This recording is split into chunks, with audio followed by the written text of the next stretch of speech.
Okay, let me see. So in my kitchen, the sink side, it's got 4 base cabinets.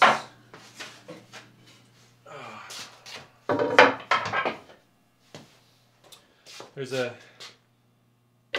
12-inch cabinet on the end. Then there's the dishwasher. I got the sink cabinet, that's 30 inches. Then I got an 18-inch cabinet and a 24-inch cabinet at the end. And these are all the drawer fronts that I made for them a couple of months ago. So back then I already made decisions as to what wood I want to go together to make the big panels.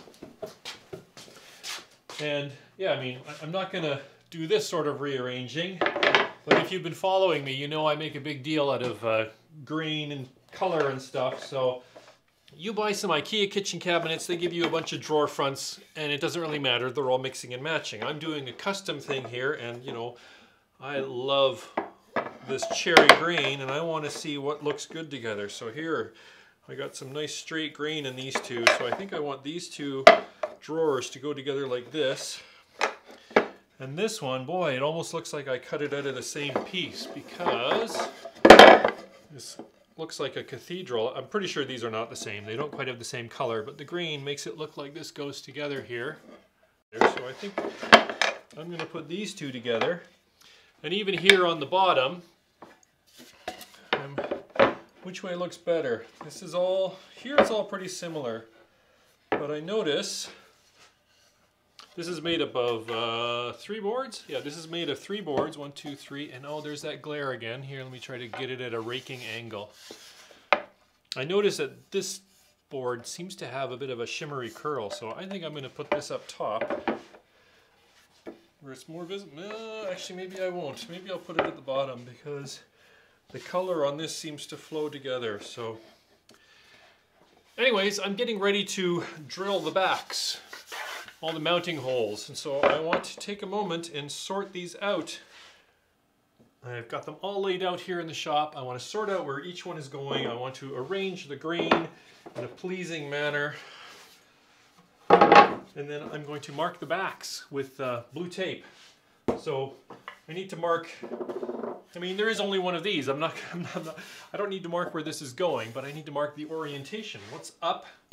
So I'm going to put a piece of tape on all of them. I'll write a number on it to correspond with its position and orientation, so that when I drill all the holes, they're all in the right spot. And here's another look. Maybe you're getting sick of me fussing over grain. This is the end cabinet, and really, this board, I recall, was a bit of a trial. It's 1, 2, 3, 4, and even another skinny piece here at the end.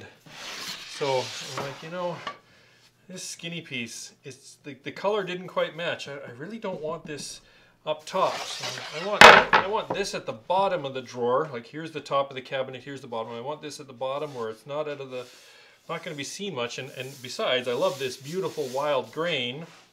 And then that ties right into the middle drawer. I could do that, but this way, this has got some of the same minerals. I don't even know what to call it. This is cherry. It has some of the craziest dark streaks in it that I've ever seen. And this just really seems to go nicely together. And then up here at the top, this top board is kind of a, more of a flat, what do you call it? More of a, what you would call a cathedral sort of effect going on here. That's mostly what it is, but there is just a little bit of straight grain here, which I'm going to put here so that it feeds off of this. I just think it gives it a better look, and I think it's worth the effort to spend time sorting. And that's the top of that one, and that's the top of that one, that's the top of that one. Now on to the drilling. I made this jig by tracing an actual Ikea drawer, and I just put a little 3/16 drill bit through each hole, and I tap it. There's a brad point bit, and I tap it to leave a mark, and then I take it over to the drill press. That's not really sustainable if you were doing hundreds and hundreds of drawers. I realize that. But for a small kitchen like I'm doing, it's a little slower, but I think it gets the job done. And really, if I were to just drill through this for drawer after drawer after drawer, these would gradually wear out and get wobbly. And I don't really want to introduce the chance of error. So when it came to the doors for the upper cabinets, I did the same thing. Laid out all the doors, sorted them out and arranged them. Not a whole lot of sorting because there's only 4 identical doors. Because I got a 24-inch cabinet here, so I got 2 12-inch doors. Then I've got an 18-inch cabinet, 30-inch cabinet, so I got 2 15-inch doors. This is above the sink, so they're shorter. 15-inch cabinet, 24-inch cabinet.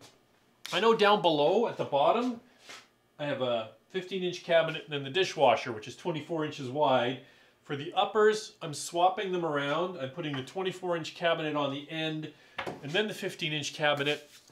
And I'm doing that for, well, I'm hoping nobody's really gonna, well, I mean, it's my kitchen. I'm hoping that I'm not gonna really care about the lack of symmetry vertically because the way the kitchen is laid out, I want these 2 cabinets to open inward like that towards the middle, and then the 2 outer cabinets will open inward also. And I hope you're not getting sick with me moving the camera around so much. I'll stop. Anyway, I don't want to belabor the point about grain and stuff again. I went over to that in detail just on the drawers, but just know that I did the same thing here. I sorted out the doors. I mean, I did sorting when I was assembling the doors, deciding which pieces were going to go together. These are 40-inch tall doors, which means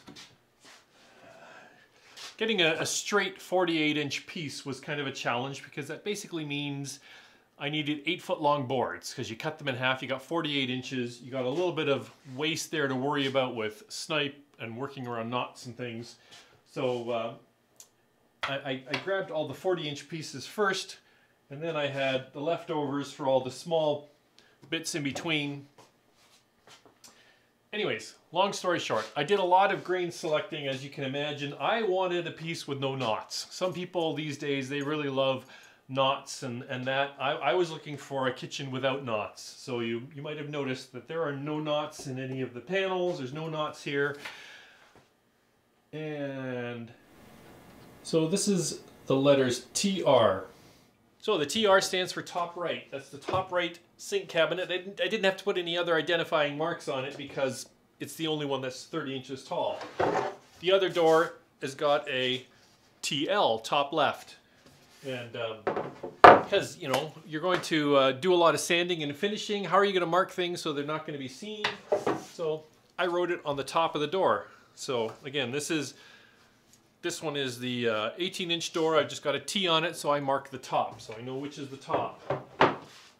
Anyways, you got to figure out a way to mark your cabinets doors so that you keep them sorted. And when you're being a picky woodworker like me who wants everything in a certain place, you got to mark it so you keep track of it. So that's what I did. Top of the door, the pencil marks are going to be there forever. Nobody's ever going to see it. It's on the top.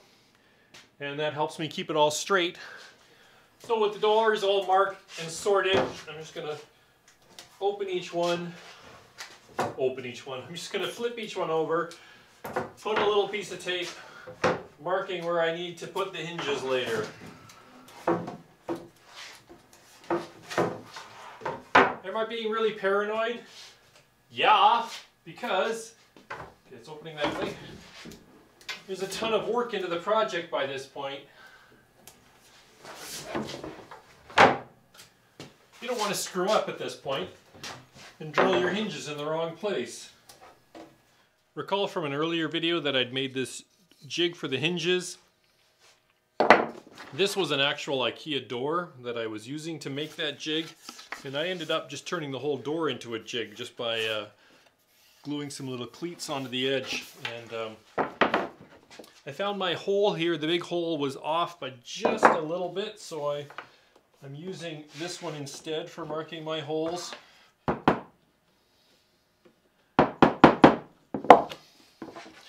I've been paranoid about accuracy as I'm going through this project, and yeah, the accuracy is important, but I also, like, I know that a few of my hinges, well, the holes were off by a little bit, but everything still worked.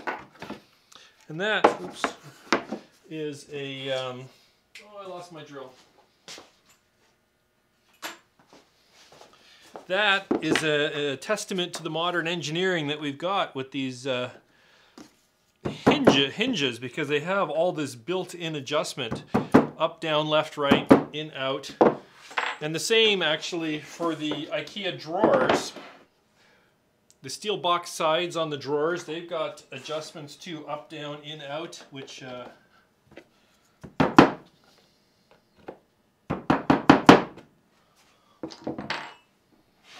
yeah, it just lets you do lots of adjusting. So what I do is I then switch to this Craig jig. I needed a new drill bit, and the whole jig was only a little bit more money. And yeah, it's about 50 bucks, which you might say, well, hey, that's like $50. But when you consider what you're spending on a kitchen, $50 is frankly nothing. And so I buy this jig, and I just line the point up with where I just marked it. Clamp it into position, and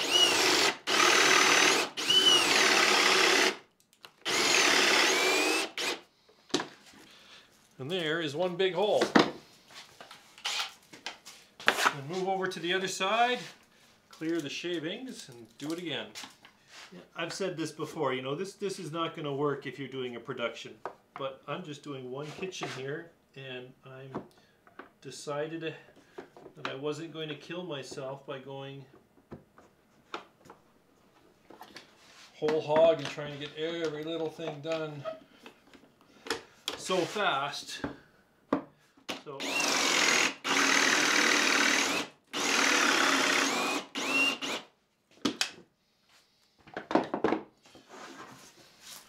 and there are the big holes. And if you are using regular hinges, you could stop right there, but these Ikea hinges have those little registration pins, so I do need to drill these secondary holes also. The depth doesn't really matter that much, because they're only going in about 1/4 inch.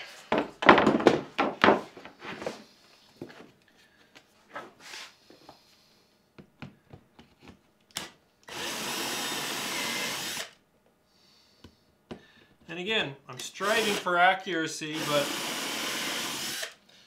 on the last set of doors I had some issues where these 2 secondary holes were not quite in the right spot. I just came back with the drill bit and I wiggled it a bit, and I got the hinge in place, and the door's installed just fine. Next.